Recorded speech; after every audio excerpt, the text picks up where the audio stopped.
Another great thing with the Bluetooth audio system in this Range Rover Evoque is if you go onto your tunes, you'll see there Range Rover Evoque. If you click on the red triangle and the 3 red circles, you'll see a tick next to it.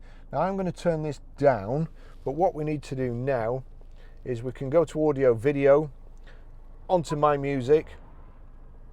Now it's already on audio on here, but if it's not, which is quite possible, it could be on CD. So again, that's on CD there. So what you need to do, we'll go back.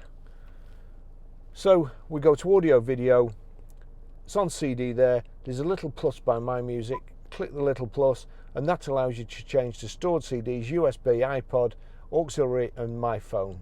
I've just timed out there, so click my iPhone. It's showing there that it's playing It's Probably Me, so I'll turn that up, and then quickly, there you go, that's it playing through the audio system. I can't play it for too long, otherwise I'll run into copyright issues.